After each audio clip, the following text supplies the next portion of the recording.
Okay, so we'll be looking at enzymes, and I'm just going to give a summary about what enzymes are. So we'll talk about definition of enzymes. You already know that these are biological catalysts. Okay, biological catalysts, which means they speed up. Okay, they speed up biochemical reactions,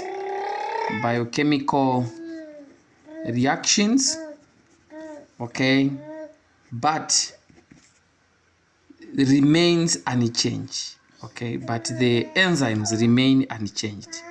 The enzymes remain unchanged in the process. Okay, so they can speed up biochemical reactions, but as they speed up the biochemical reactions, they themselves as enzymes remain unchanged in the process. So that's a very, very important thing that you should take note of. Okay, the nature of enzymes are largely proteins. Okay, largely proteins. There are some few enzymes that are nucleic acids, but even when you say nucleic acids, when you break down to the core, you find that they are still part of the proteins. Okay, but largely they are proteins, most of the enzymes. Okay, now these enzymes can exist either as active or inactive enzymes. Okay, if they are active, it means that it's a complete enzyme. Okay, a complete enzyme has a cofactor, okay, bound to the protein part of an enzyme, The whole complete set of cofactor, if you say cofactor plus the protein part of an enzyme, part of an enzyme, also known as apoprotein here, apoprotein. So the apoprotein plus a cofactor forms what you call haloprotein, or holoprotein or holoprotein or holoenzyme.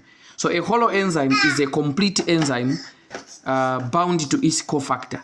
Since most enzymes are proteins in nature, when these are bound to their cofactor, they form a complete enzyme. The complete enzyme is called a holoenzyme or a holoprotein. So a holoprotein is a complete enzyme which is active.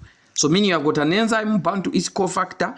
Since enzymes are proteins, so a protein bound to its cofactor forms a holoprotein or a holoenzyme.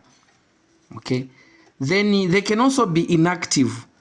Inactive meaning you only have the protein part of the enzyme, protein enzyme without a cofactor. Protein enzyme without cofactor. So if there's a protein enzyme without a cofactor, it's called apoprotein or apoenzyme. Meaning this is an inactive enzyme that does not have a cofactor. Now this is except enzymes in class 3 and class 4. So enzymes in class 3 and class 4 don't require cofactor. These ones don't need cofactor. Okay, we'll talk about the classes of enzymes. There are those enzymes that need a cofactor. Okay, those classes like class 1, class 2, class 5, class 6, they need the cofactors for them to be holoprotein enzymes, to be complete and active. But there are those enzymes that don't need the cofactors. Okay, these are class 3 and class 4. Otherwise, others without a cofactor, they are inactive. They are called the apoprotein or apoenzyme. Okay, now what are these cofactors? A cofactor is a substance. Okay, this can either be organic or inorganic. Organic or inorganic substance, okay, that bind to enzymes, okay, to make them active, to make them active. Okay, so these cofactors, they can either be derived from organic molecules. So those organic derived cofactors include NAD plus, you find the FAD plus, you find the thiamine pyrophosphate, you find coenzyme A. So there's coenzyme A, okay, including other vitamins like biotin, okay, all these etc. These are kind of organic cofactors that are needed for to make the enzymes active. Most of these are actually derived from vitamins. For example, if you look at nicotinamide adenine dinucleotide, it comes from niacin, which is vitamin B3. Then flavin adenine dinucleotide comes from riboflavin, which is vitamin B2. Okay, then thiamine pyrophosphate is derived from thiamine itself, which is vitamin B1. Okay, then coenzyme A is derived from vitamin B5, which is pantothenic acid. Biotin is B7. So most of these organic cofactors, they actually come from various vitamins. Then there are also what you call inorganic cofactors. Sometimes we call them prosthetic cofactors. Okay, prosthetic cofactors. These includes cofactors such as potassium, magnesium, copper, iron, things like that. There are many, including selenium. There are many cofactors that are involved, but these are some of the inorganic ones. So there are enzymes that actually require these inorganic cofactors for them to be active. So if you check the notes, okay, so I was saying, if you check my notes, you actually find a page where there are examples of enzymes that need these different cofactors. For example, if you look at copper, you look at iron, these are used by certain enzymes in the electron transport chain, like cytochrome oxidase. They actually use this cofactor, okay, copper, iron. Okay, and there are many other cofactors that use magnesium, others use potassium under glycolysis, and others under citric acid cycle. So there are so many. So you need to check so that you are able to, to give examples of enzymes that use these cofactors. So you should check in my notes. You find where there are examples of enzymes and their respective cofactors. Then the next thing you need to understand are the classes of enzymes. And I think in the lectures, remember we talked about 6 classes of enzymes. There are 6 classes. 6 classes, okay, of enzymes. So these 6 classes, I usually abbreviate them as O3G. O3G, like this. Okay, there's class 1 there, that's the O. Class 2, that is the T. Class 3, that is the H. Class 4, that's the L there. Class 5, that is the I. Then the last one, which are the ligases there, that is class number 6. All right, so these are the 6 classes of enzymes. So class 1, which is O there, these are oxyreductases. Oxyreductases. So meaning these are enzymes that are involved in oxidation reduction reaction. Most of them, they are called dehydrogenases and things like that. Okay, and some of them, they can have a name like kinase, but most of them, they are reductases enzymes. Okay, meaning they either, since they cause the reduction or oxidation, you must remember what oxidation is. Remember that oxidation is loss of electrons or hydrogen is called oxidation. So loss of electrons or hydrogen is called oxidation, or addition of oxygen is called oxidation. So those reactions where oxygen is being added or there's loss of hydrogen or electrons are called oxidation reactions. The opposite, which is addition of hydrogen or electrons or loss of oxygen, is called reduction. So there are those enzymes that are involved in oxidation or reduction reactions. They belong to class 1. Okay, this is redox reaction. Okay, class 2, transferases. Class 2 are the transferases enzymes. Now this transferases, just the same way they are actually sounding. These are enzymes that are involved in transferring groups between molecules. Okay, they can transfer a methyl group, they can transfer an amino group, whatever it is. They are involved in transferring groups during the reaction. They belong to class 2. Then there are those that belong to class 3, which is H. They are the hydrolyses. Hydrolyses, these are involved in breaking bonds using water. Okay, e.g. GIT enzymes. Enzymes in the GIT, these are actually hydrolyses. Okay, hydro means water. So they are those enzymes that are involved in breaking molecules or bonds using water. You call them hydrolyses. Then there's class 4, which does not require cofactor, just like class 3. Remember class 3? Okay, and the class 4 don't need cofactors. Class 4, what are they? Class 4, these are lyases. Lyases. Okay, so lyases are involved in the formation of double bonds. So these are involved in formation of double bonds, general double bond formation. Okay, to lyase is to break. So they break molecules to form a double bond. Okay, and then there's class number 5, which are isomerases. Isomerases, these are involved in formation of isomer. You know, an isomer is a molecule with the same composition but different chemical structures. We call them isomers. So there are those enzymes that are involved in formation of isomers. For example, when you do glycolysis, we do citric cycle, etc. Okay, there are enzymes that are involved in isomerization. If you say triose isomerase, etc. Those are involved in converting one molecule into different structures. Okay, but same composition. Then the last one, which is class number 6, these are called ligases. So ligases, these are to ligate, it means to join. So these are involved in joining molecules to form bonds. So ligating, like joining. So these are the 6 classes of enzymes. But remember that classes 3 and 4, these don't need cofactors. They don't require cofactors. So remember that. Okay. Then the next thing that I wanted you to know is the structure is the actual structure of an enzyme. So the way enzymes are is that they have an active binding site like this. So they have what you call active binding sites. Active binding site. This has a chemical specificity. The active binding site can actually change to suit the binding of a particular substrate. So if you have a substrate, the substrate should be able to bind to the active binding site in a lock and key. It's more like lock and key manner.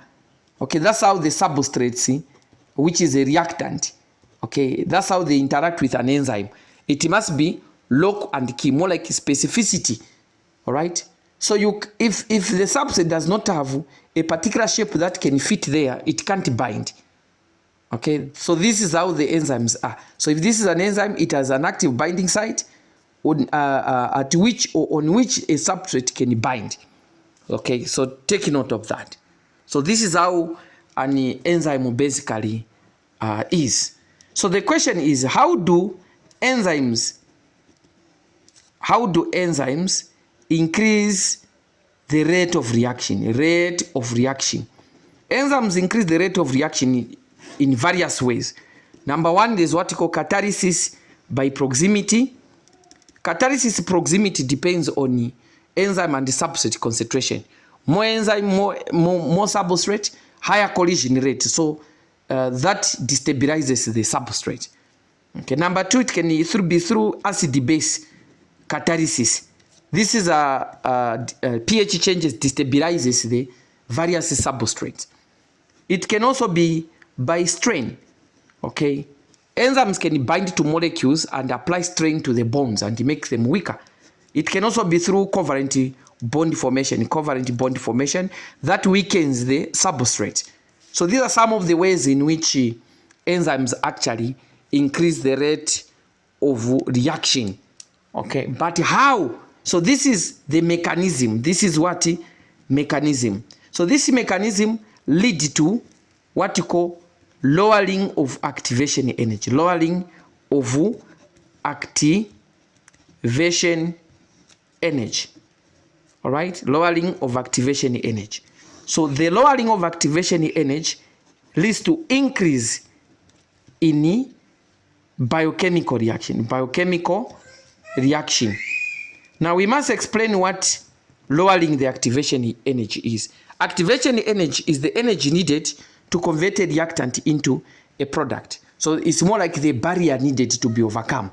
So they lower the activation energy in order to increase the rate of chemical reaction. How do they lower? The mechanism is this one: proximity. Okay, acid-base changes, strain, covalent formation. So they lower the activation energy through these mechanisms. So ultimately, lowering the activation energy is the main way in which enzymes increase the rate of biochemical reaction. They actually lower the activation energy. So that activation energy is energy needed to convert a reactant into a product. For example, you've got reactant A being converted into B. It might take longer for it to be converted to the product without an enzyme. So if there's an enzyme, it might take longer. So this, without an enzyme, it might take longer. But with an enzyme, it's shorter duration. It's more like climbing a mountain. High mountain without an enzyme. Okay, a lower mountain with an enzyme. So it is faster when there's an enzyme. Okay, and it's slower without enzyme. This is slower, meaning there's no enzyme there. So the activation energy needs to be lowered in order for the biochemical reaction to take place. Now remember, these reactions can either go from A to B. This means that this reaction is reversible. If a reaction is reversible, you put two arrows like this. We mean that the reaction is reversible. Or you can say A being converted into B, and you can put double arrows like this. This means the reaction can be reversible. Then there are certain reactions that are irreversible. Irreversible reactions, these are reactions that go in one direction. For example, A being converted into B, and you have got an enzyme there. So A being a reactant is a substrate.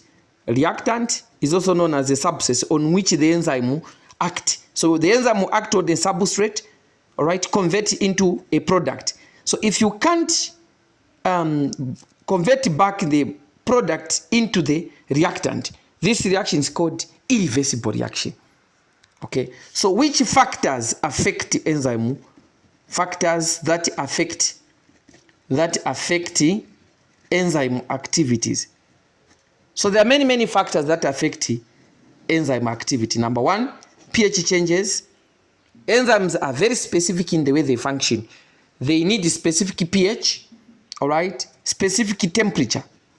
Okay, pH temperature. pH here can either be acidic pH, or can be alkaline pH, or it can be neutral pH. So there are enzymes,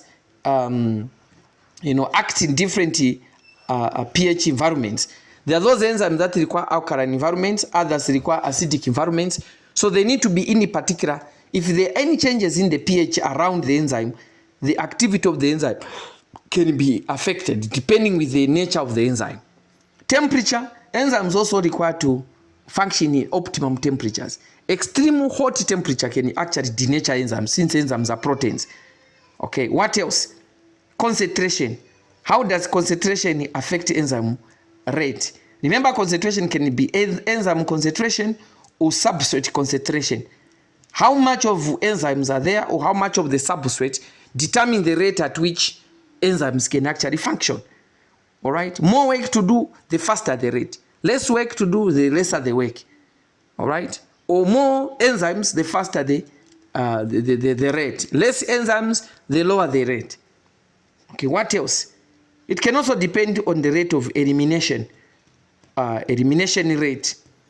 Okay, at which rate are the substances, are the products being eliminated? So the product affects the rate at which the reactant is being converted.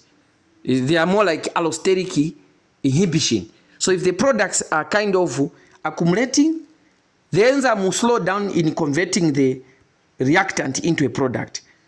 Okay, so these are some of the factors that affect enzyme function. The other one, which is more important, presence of inhibitors. Presence of what? Inhibitors. Presence of inhibitors is one of the major factors that also affect enzyme activity.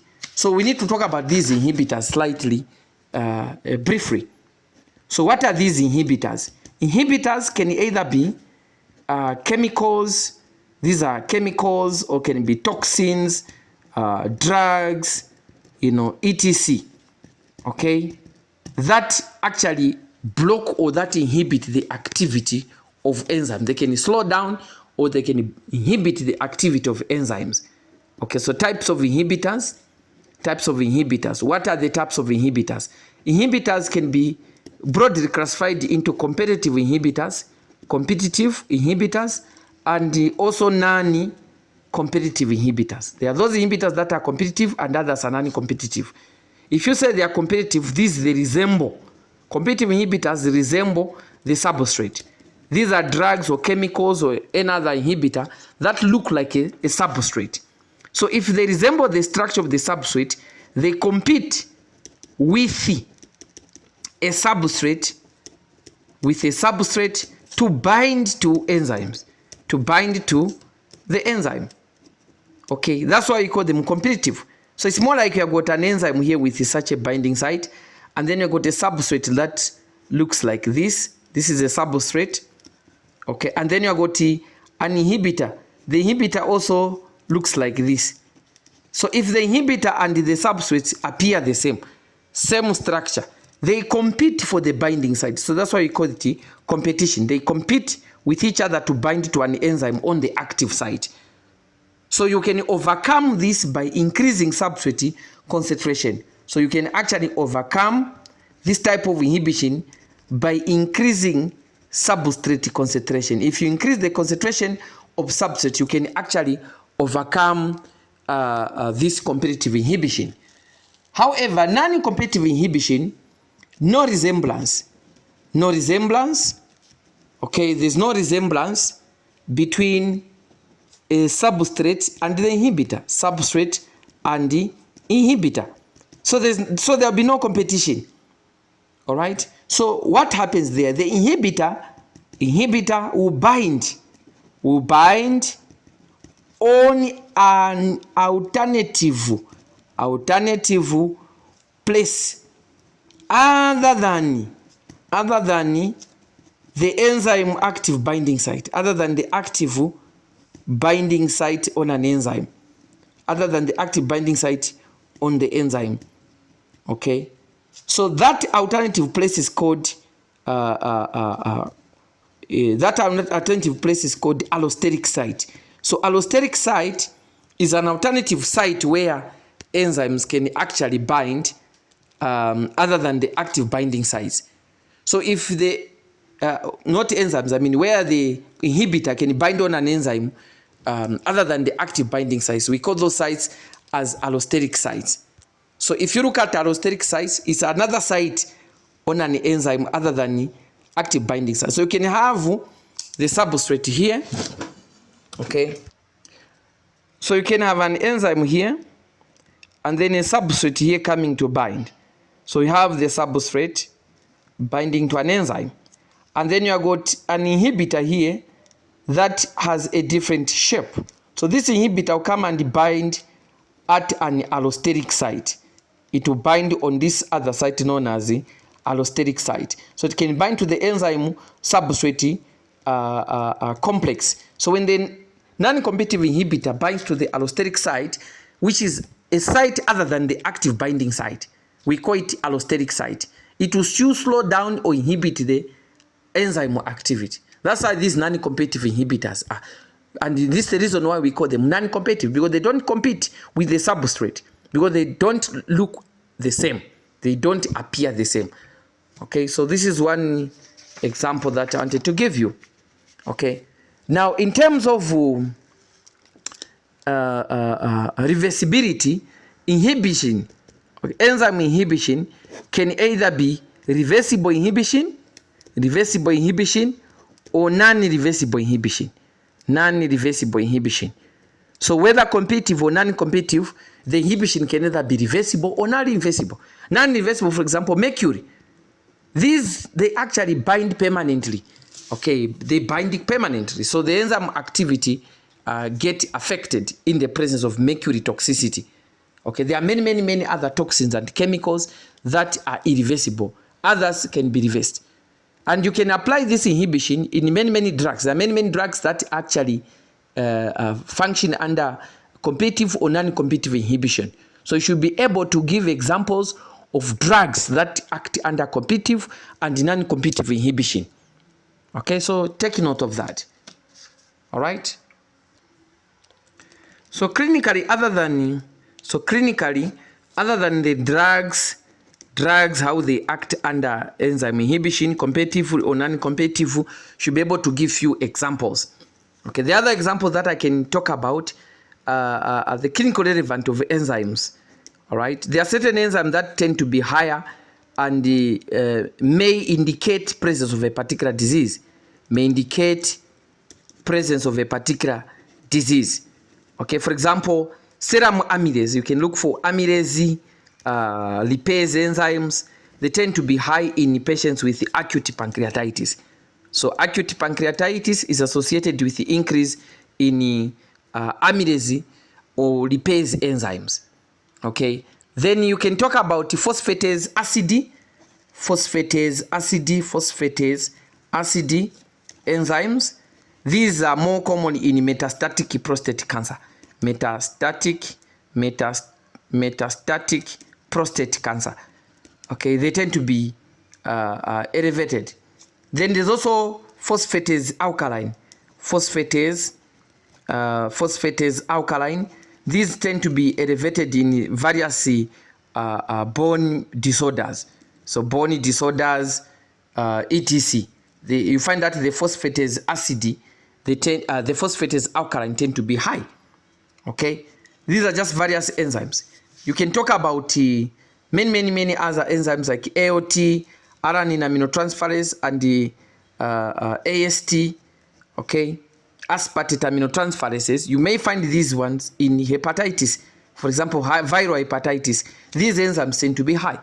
So you can think about many of them. CKMB, creatine kinase. Okay, in cardiac dysfunction, they tend to be high. So you can actually apply the lecture on enzymes to actually diagnose certain diseases. Depending with the disease, certain enzymes can be high. So this just to give you just a small example. Okay, lactate dehydrogenase is metabolic stress, muscle diseases, etc. So it tend to be very high. So lastly, this was just to give you a summary of enzymes. So lastly, just a reading assignment. So you should look at what we mean by Vmax in the mechanism of enzyme activity, and also Km in the enzyme activity. What's the relation between Vmax and Km in the enzyme mechanism? How do they affect the mechanism of enzymes? So this is just a reading assignment that I wanted you to check. So this was just to give you just an overview of what enzymes are, and I think other information that I can't completely put on a video. You should check my notes. Okay, check my notes and make sure that you attend the catch-up lectures that you have to do on enzymes. All right, and also attend lessons. You know, when I'm making videos, whatever I say is limited because I don't want the video to be too long, and at the same time, I can't give out certain information in the public depending with the group that I'm dealing with. So it's just a broad overview of what enzymes are. So we end here. Bye. I wish you all the best. These are just a video that I'm making. This is Perfect Muleya, Dr. Perfect Muleya. You can get in touch with me +26 097 95 08 391 or +26 0969 205 120. So this is just a private lessons. These are private lessons contact, and we end here. Any other concerns, please feel free to get in touch with me. And I was just talking. There's a possibility there could have been slip of the tongue in the video. If you find anything that sounds like slip of the tongue, please get in touch so that we clarify it. All right, good night. Bye. Good night or good morning or good afternoon.